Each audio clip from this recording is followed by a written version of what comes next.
cả tuần trước, truyền thông và các nhà ngoại giao Trung Quốc đã tận dụng điểm yếu chí mạng Afghanistan để nhắm vào Mỹ, nhằm hạ bệ uy tín và vị thế của đại kình địch trong mắt các đồng minh. Tuy vậy, câu hỏi đặt ra là liệu việc Mỹ rút quân khỏi Afghanistan là phúc hay họa với Trung Quốc? Trong lúc đó, Đài Loan vừa thẳng thừng cáo buộc Trung Quốc muốn trở thành Taliban thứ hai, tức hư ra sao? Nhắc đến Đài Loan, thời gian gần đây, ngoài Mỹ, Litva cũng đã rất chuyên tâm kết tình hữu nghị với Đài Loan. Không nằm ngoài dự đoán, chính quyền Bắc Kinh đã rất tức giận trước câu chuyện này. Cuối tuần qua, một chuyên gia Trung Quốc lên tiếng cảnh báo Litva sẽ trả giá vì chọn làm quân cờ của Mỹ. Một vấn đề cũng được đặt dấu hỏi vào cuối tuần qua khi Mỹ đề cử đại sứ đến Trung Quốc trễ hơn chính quyền Bắc Kinh. Vì sao lại như vậy? Trở lại với vấn đề Afghanistan, EU vừa chính thức lên tiếng không công nhận cũng không đàm phán với Taliban. Trong khi đó, Nga sẵn sàng nối lại đàm phán Moscow về Afghanistan. Vương quốc Anh cũng cho biết ý định sẽ ngậm bồ hòn làm ngọt, dựa vào Nga và Trung Quốc để kiềm tỏa Taliban. Ngược lại, phía Nga lại đang cảnh báo sẽ ăn miếng trả miếng nếu Anh không từ bỏ việc đối đầu. Những thông tin đáng chú ý khác, Myanmar tiếp tục bắt giữ các nhà báo. Giận dữ và tuyệt vọng đang bao trùm Haiti sau một tuần động đất. Tất cả sẽ có trong bản tin quốc tế sáng ngày 23 tháng 8 ngay sau đây. Trong tuần trước, những hình ảnh bi thảm tại sân bay Kabul của Afghanistan sau khi lực lượng Taliban lên nắm quyền đã trở thành tâm điểm trên khắp các mặt báo quốc tế. Điều đáng nói, đây không chỉ đơn thuần phản ánh thực trạng đang diễn ra ở Afghanistan, mà truyền thông quốc tế đã tranh thủ liên kết ẩn dụ với sự sụp đổ của các đế chế như Mỹ sau 20 năm công cốc tại quốc gia Nam Á này. Theo South China Morning Post, truyền thông và các nhà ngoại giao Trung Quốc cũng đã tận dụng điểm yếu chí mạng này nhắm vào Mỹ, coi đây là bằng chứng về chiến lược sai lầm và sự bội tín của Mỹ lẫn các đồng minh với những nước mà họ đang hậu thuẫn ở châu Âu và châu Á. Tuy vậy, liệu việc Mỹ rút khỏi Afghanistan có thực sự mang lại lợi ích cho Trung Quốc? Trước câu hỏi này, các nhà quan sát ngoại giao nhận định việc Mỹ rút khỏi Afghanistan có thể không phải là tin tốt đối với Trung Quốc. Bởi lẽ một khi bớt đi gánh nặng quân sự Afghanistan, Washington sẽ có nhiều thời gian và sức lực để tập trung hẳn vào cuộc cạnh tranh chiến lược với Bắc Kinh. Điều này cũng đã được Tổng thống Mỹ Joe Biden khẳng định trong lần phát biểu bảo vệ quyết định rút quân khỏi Afghanistan của Mỹ. Các nhà quan sát cũng đồng ý rằng vẫn còn phải xem liệu Bắc Kinh có thể tận dụng sự rút lui của Mỹ hay không. Trong lúc đó, Washington cũng đang tiến hành sửa chữa hình ảnh và vị thế của mình trên trường quốc tế. Hôm thứ Tư 18 tháng 8 tuần trước, ông Biden nhấn mạnh với ABC News rằng những gì đã xảy ra với Afghanistan sẽ không xảy ra với các đồng minh của Mỹ. Trong một nỗ lực khác nhằm tăng cường sự hiện diện của mình trong khu vực Đông Nam Á, Phó Tổng thống Hoa Kỳ Kamala Harris đã bắt đầu chuyến công du đến Singapore và Việt Nam từ hôm qua 22 tháng 8, nơi bà dự kiến sẽ nhấn mạnh cam kết lâu dài của Washington đối với khu vực. Theo Lu Xiang, một chuyên gia về các vấn đề Hoa Kỳ tại Học viện Khoa học Xã hội Trung Quốc nhận định, Mỹ luôn muốn tạo ra một kiểu khó chịu cho Trung Quốc thông qua các vấn đề về Biển Đông và Đài Loan, bởi điều này có thể chia rẽ các nguồn lực chính trị và ngoại giao của Trung Quốc. Đồng tình với quan điểm này, Chen Xiangmiao, trợ lý nghiên cứu tại Viện Nghiên cứu Biển Đông Quốc gia Trung Quốc ở Hải Nam, cũng nói rằng Trung Quốc có thể phải đối mặt với những áp lực lớn hơn sau khi Mỹ hoàn toàn rút quân khỏi Afghanistan. Ví dụ, Mỹ có thể gây sức ép với Trung Quốc hơn nữa đối với vấn đề Myanmar, trong khi tăng cường can dự vào mặt trận Biển Đông. Trong lúc đó, theo Reuters, sự sụp đổ nhanh chóng của chính phủ Afghanistan đã làm dấy lên cuộc tranh luận sôi nổi ở Đài Loan về việc liệu họ có thể chịu chung số phận bị Mỹ gạt bỏ trước một cuộc tấn công của Trung Quốc hay không. Trong khi truyền thông nhà nước ở Trung Quốc liên tục nhắc nhở Đài Loan không nên tin vào Hoa Kỳ thêm nữa.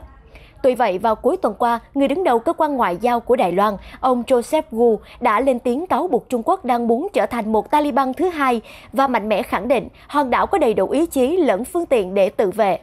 Những tháng gần đây, Đài Loan đã phải liên tục phát tín hiệu cảnh báo khi Trung Quốc tăng cường áp lực ngoại giao và quân sự, bao gồm các cuộc tập trận liên tục của lực lượng không quân và hải quân gần hòn đảo, khiến Washington và các nước phương Tây khác lo ngại. Trước tuyên bố thẳng thừng từ Đài Loan, Trung Quốc hiện chưa có phản hồi đáp trả nào ngay lập tức. Trước đó, Bắc Kinh cũng tỏ ra tức giận trước sự ủng hộ của Hoa Kỳ đối với Đài Loan, đặc biệt là thông qua các thương vụ mua bán vũ khí gần đây. Được biết hiện tại Trung Quốc đã tìm cách xây dựng mối quan hệ với Taliban, bất chấp những lo lắng của chính họ về các phần tử Hồi giáo cực đoan đang nương náu ở Afghanistan, vì lực lượng này đã luôn muốn tìm kiếm chủ quyền riêng cho vùng Tân Cương ở Trung Quốc, đe dọa trực tiếp đến an ninh của đại lục.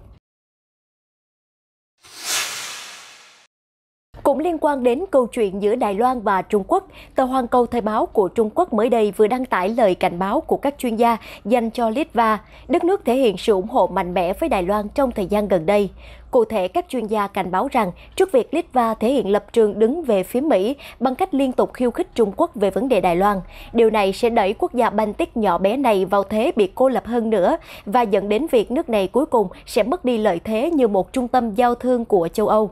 Theo Giang Hong, một chuyên gia nghiên cứu về Đông Âu từ Học viện Khoa học Xã hội Trung Quốc, nói với Hoàn Cầu Thời báo rằng điều này hoàn toàn xảy ra được vì Trung Quốc có thể xuất khẩu hàng hóa sang châu Âu bằng cách vận chuyển chúng qua Nga và Ba Lan, chứ không cần phải hợp tác với Litva. Bà Giang cũng cảnh báo cách tiếp cận chính sách đối ngoại không đúng của Litva sẽ khiến nước này mất đi một đối tác thương mại đầy triển vọng như Trung Quốc và trở nên cô lập hơn. Không chỉ dừng ở việc nói suông, nguồn tin cho biết Trung Quốc đã ngừng các chuyến tàu chở hàng trực tiếp đến Litva. Mặc dù phía công ty trực thuộc Tập đoàn Đường sắt Trung Quốc đã phủ nhận thông tin trên, nhưng nguồn tin từ một quan chức cấp cao của Trung Quốc xác nhận tuyến đường sắt trực tiếp giữa Trung Quốc và Litva có khả năng đã bị đình chỉ vào hôm thứ Bảy 21 tháng 8 vừa qua. Đây là động thái nhằm đáp trả việc quốc gia Baltic đã đồng ý cho Đài Loan mở văn phòng đại diện tại thủ đô Vilnius dưới tên Đài Loan, một động thái khiến Bắc Kinh kích động vì cho rằng đã vi phạm nguyên tắc một Trung Quốc.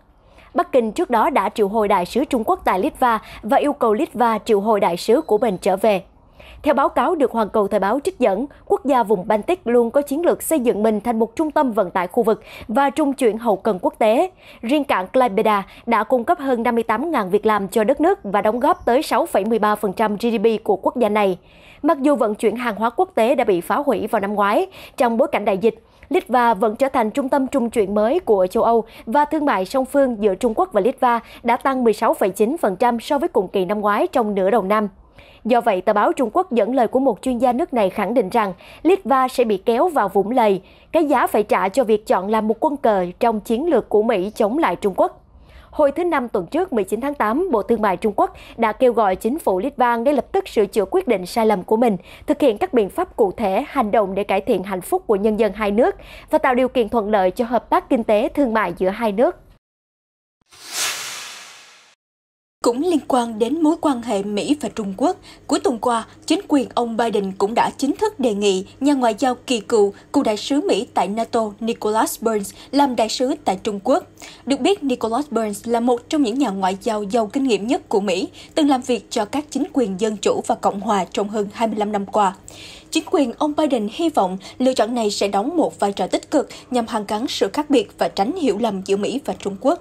Tuy vậy, theo một số nhà phân tích Trung Quốc, tân đại sứ Trung Quốc tại Mỹ Tân Cương đã đến Washington trước đó một tháng. Độ trễ của Mỹ cho thấy sự đắn đo của chính quyền ông Biden trong việc xử lý mối quan hệ với Trung Quốc. Các nhà phân tích cảnh báo khi hai nước đấu tranh để sửa đổi các mối quan hệ đã rạn nứt, bất kể ai là đại sứ Mỹ tiếp theo tại Trung Quốc, khả năng thay đổi mối quan hệ song phương vẫn đang căng thẳng nghiêm trọng của người đó cũng sẽ bị hạn chế. Bên cạnh việc đề cử một đại sứ Trung Quốc, Nhà Trắng cũng thông báo ý định của Tổng thống Biden về việc đề cử Rahm Emanuel, một cựu nghị sĩ Hoa Kỳ từng là chánh văn phòng cho cựu Tổng thống Barack Obama, làm đại sứ mới tại Nhật Bản. Trở lại với vấn đề Afghanistan, Chủ tịch Ủy ban EU Ursula von der Leyen cuối tuần qua đã chính thức lên tiếng không công nhận lực lượng Taliban nắm giữ chính quyền, cũng như không tổ chức các cuộc đàm phán chính trị với lực lượng này. Tuyên bố của bà von der Leyen được đưa ra khi bà đến Madrid, Tây Ban Nha để thăm các nhân viên EU vừa được sơ tán khỏi thủ đô Kabul.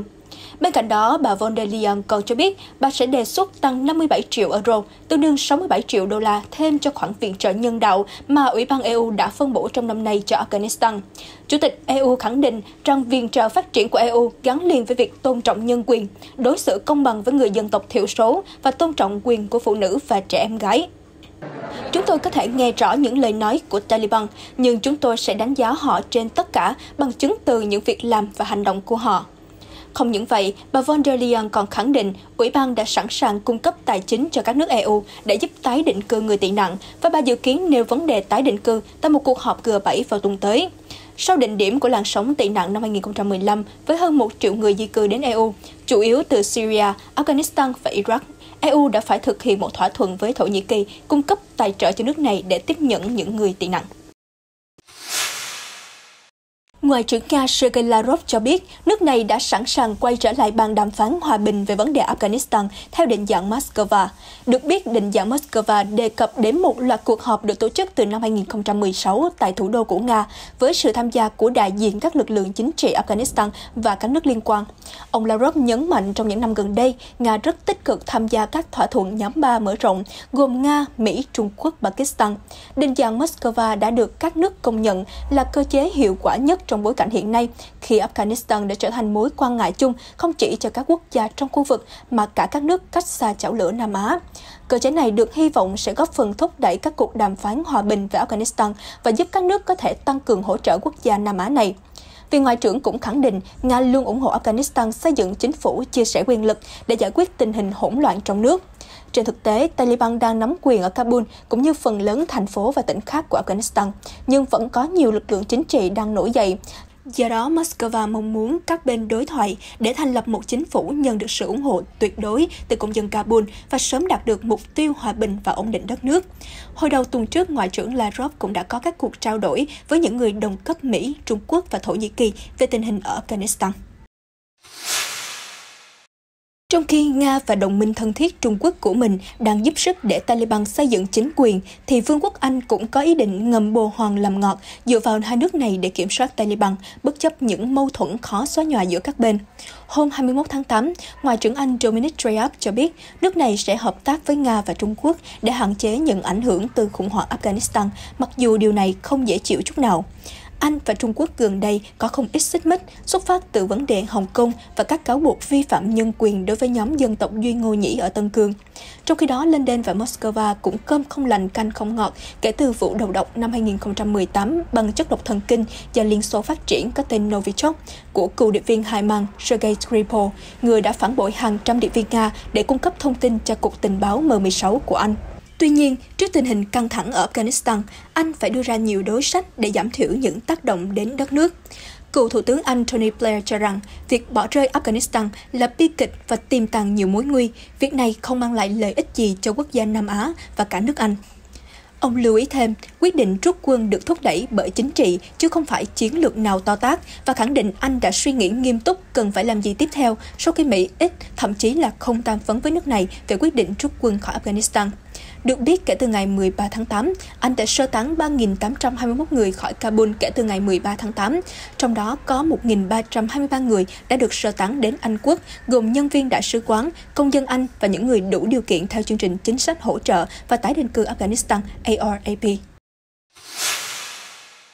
Nếu Anh đang dự định có những đàm phán và chiến lược với Nga để kiểm soát Taliban, thì ngược lại, phía Nga lại đang đưa ra một lời cảnh báo vào cuối tuần qua. Theo trang tin TASS, Đại sứ quán Nga tại London nói rằng chính phủ Anh cần từ bỏ ranh giới đối đầu với Nga, nếu không Anh sẽ phải đối mặt với các biện pháp ăn miếng trả miếng của Moscow. Lời cảnh báo được đưa ra sau khi Văn phòng Đối ngoại, Khối thịnh vượng chung và phát triển của Vương quốc Anh lại tiếp tục áp đặt các lệnh trừng phạt mới lên Nga liên quan đến vụ việc chính trị gia đối lập người Nga, ông Alexei Navalny, bị đầu độc một năm trước.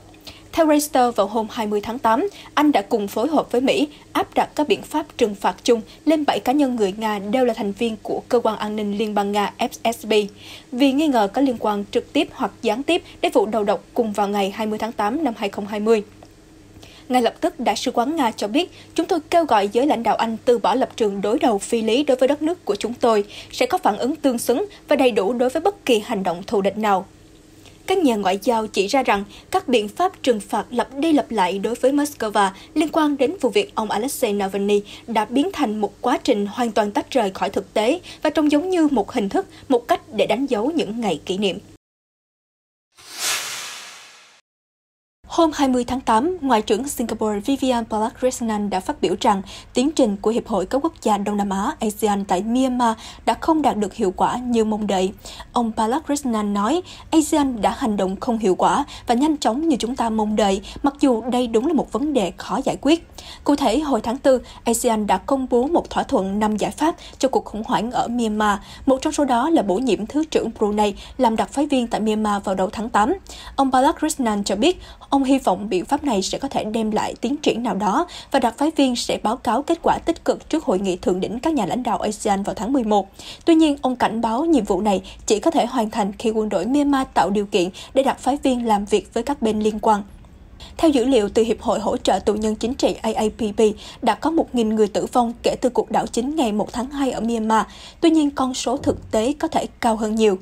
Nền kinh tế Myanmar đã sụp đổ và cuộc khủng hoảng nhân đạo diễn ra ngày càng tồi tệ trong tháng qua do tình hình dịch bệnh COVID-19 căng thẳng, khiến hệ thống y tế nước này bị quá tải.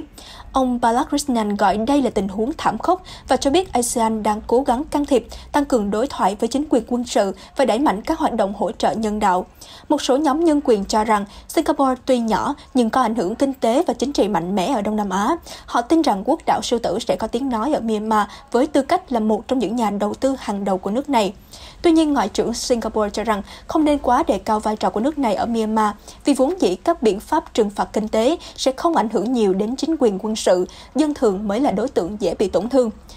Ông Balakrishnan cũng cho biết ASEAN chưa có cuộc họp nào về việc trục xuất hay đình chỉ Myanmar. Hiện Hiệp hội Đông Nam Á muốn xây dựng mối quan hệ với Myanmar trên tinh thần xây dựng và không can thiệp vào nội bộ nước này. Trong một thông tin đáng chú ý khác, Đài truyền hình quân đội Myanmar cuối tuần qua đưa tin về việc chính quyền quân sự Myanmar đã bắt giữ thêm 2 nhà báo địa phương. Vụ bắt giữ mới nhất trong số hàng chục vụ bắt giữ nhằm đàn áp sâu rộng các phương tiện truyền thông kể từ cuộc đảo chính ngày 1 tháng 2. Theo đó, ông Situ Aung Min, nhà báo của trang tin Frontier Myanmar và bình luận viên của đài VOA, Kohet Hetkai, nhà sản xuất tự do cho BBC Media Action, đã bị bắt vào ngày 15 tháng 8. Nhà báo Situ Aung Min bị buộc tội lan truyền thông tin sai lệch, chỉ trích chính quyền quân đội và kích động kêu gọi mọi người tham gia các cuộc đình công và chống lại quân đội Myanmar. Trong khi đó, nhà sản xuất truyền hình Hetkai bị buộc tội chứa chấp Situ Aung Min và hỗ trợ cho chính phủ thống nhất quốc gia NUG hoạt động trong bóng tối. BBC Media Action cho biết trong một tuyên bố, họ lo ngại về sự an toàn của Hetkai và những cáo buộc chống lại cô và đang theo dõi chặt chẽ tình hình. Tổ chức phóng viên không biên giới RSF cho biết cặp đôi này đang bị giam giữ phi lý và rằng họ lên án mạnh mẽ các điều kiện giam giữ tùy tiện này. Nó phản ánh sự tàn bạo mà quân đội Myanmar đối xử với các nhà báo. Hiện tại, hãng tin Reuters cho biết tình hình ở Myanmar vẫn còn đầy bất ổn. Như đã nói, theo dữ liệu từ Hiệp hội Hỗ trợ Tù nhân Chính trị AAPP, đã có hơn 1.000 người đã thiệt mạng từ các vụ đàn áp của quân đội Myanmar. Quân đội đã thu hồi giấy phép của nhiều hãng thông tấn, giải thích rằng họ tôn trọng vai trò của truyền thông, nhưng sẽ không cho phép đưa tin mà họ cho là sai sự thật hoặc có khả năng gây bất ổn cho công chúng. Tổ chức theo dõi nhân quyền vào cuối tháng trước cho biết chính phủ quân đội đã bắt giữ 98 nhà báo kể từ cuộc đảo chính. Trong số những người bị bắt, 46 người vẫn bị giam giữ tính đến cuối tháng 7. Cuối tuần qua, các nhà lãnh đạo của Ba Lan, Litva, Estonia và Latvia đã cùng nhau lên án Belarus vì cho phép người di cư vượt biên trái phép vào Liên minh châu Âu. Tuyên bố của chính phủ Ba Lan nhấn mạnh rằng tất cả các quốc gia thành viên Liên minh châu Âu có nhiệm vụ bảo vệ biên giới và ngăn chặn các hoạt động nhập cảnh bất hợp pháp. Trong những tuần gần đây, Litva đã thông báo về sự gia tăng vượt biên bất hợp pháp từ Belarus và cáo buộc Belarus đã chở người di cư từ nước ngoài và đưa họ vào EU. Đầu tháng này, Ba Lan cũng đã cáo buộc Belarus đưa một số lượng lớn người di cư qua biên giới để trả đũa việc Ba Lan cho Kristina Szymanowskaja, một vận động viên của Belarus được tị nạn ở lại khi cô từ chối trở về nhà sau Thế vận hội Tokyo. Các quan chức Belarus đã không trả lời ngay lập tức yêu cầu bình luận. Câu chuyện di cư đã khiến cho mâu thuẫn giữa các nước châu Âu với Belarus gia tăng nhanh chóng, khởi nguồn từ việc Tổng thống Belarus Alexander Lukashenko hồi cuối tháng 5 tuyên bố nước này sẽ không hỗ trợ ngăn cản người di cư vượt qua biên giới phía Tây để vào EU nữa. Quyết định này được đưa ra sau khi EU áp đặt các biện pháp trừng phạt lên Belarus liên quan đến vụ một máy bay chở khách của Ireland buộc phải hạ cánh xuống Belarus nhằm để chính quyền Belarus bắt giữ một nhà báo bất đồng chính kiến có mặt trên chuyến bay. Kết thúc bản tin hôm nay, hãy cùng cập nhật về tình hình tại Haiti sau khi hứng chịu thảm họa động đất nặng nề. Theo Reuters, căng thẳng ở Haiti đã gia tăng vào cuối tuần qua do thiếu viện trợ cho các khu vực xa xôi bị ảnh hưởng nặng nề nhất bởi trận động đất kinh hoàng, khiến hơn 2.000 người thiệt mạng ở quốc gia nghèo khó vùng Caribe. Nhiều người Haiti có nhà cửa và sinh kế bị phá hủy bởi trận động đất mạnh 7,2 độ Richter xảy ra vào ngày 14 tháng 8 chia sẻ rằng họ không biết phải làm thế nào để bắt đầu xây dựng lại. Một số người thậm chí đã nổi giận và tấn công xe tải cứu trợ ở một số thị trấn trên khắp miền Nam của đất nước khi sự viện trợ bị chậm trễ. hay một đám đông đã bực tức và có hành động phản đối với các nhân viên cứu trợ, khiến cho công tác cứu trợ bị đình trệ. Pierre Honorat, người đứng đầu chương trình lương thực thế giới của Liên Hiệp Quốc tại Haiti cho biết, chúng tôi lo ngại về tình hình an ninh xấu đi có thể làm gián đoạn sự hỗ trợ của chúng tôi đối với những người Haiti đang gặp khó khăn. Theo Reuters, số người chết chính thức do trận động đất là 2.189 người, ước tính khoảng 332 người vẫn mất tích. Cư dân ở các thị trấn trên khắp vùng nông thôn miền Nam Haiti vẫn đang đào tìm những thi thể được cho là nằm bên dưới đống đổ nát. Vào sáng thứ Bảy, các nhân viên cứu hộ của Haiti và Mexico đã cẩn thận loại bỏ các lớp bê tông từ một ngôi nhà bị sập ở Les Cayes với hy vọng có thể tìm thấy ai đó vẫn còn sống, dù một tuần đã trôi qua sau trận động đất. Mùa bão ở Caribe sẽ kéo dài đến cuối tháng 11 và Thủ tướng Ariel Henry đã cảnh báo người dân Haiti phải gồng mình hứng chịu nhiều cơn bão hơn. Bộ trưởng Quốc phòng Mỹ Lloyd Austin cho biết trên Twitter rằng tàu hải quân USS Arlington đang hướng đến Haiti, chở theo trực thăng, một đội phẫu thuật và một tàu đổ bộ để hỗ trợ công tác cứu trợ. Một số quốc gia khác cũng đã điều động các đội cứu trợ và cứu hộ đến Haiti cho nỗ lực nhân đạo. Những thông tin vừa rồi đã kết thúc bản tin quốc tế sáng hôm nay. Cảm ơn quý khán giả đã theo dõi. FBNC sẽ tiếp tục cập nhật những tin tức nóng và mới nhất trên thế giới trong những bản tin tiếp theo. Xin chào và hẹn gặp lại!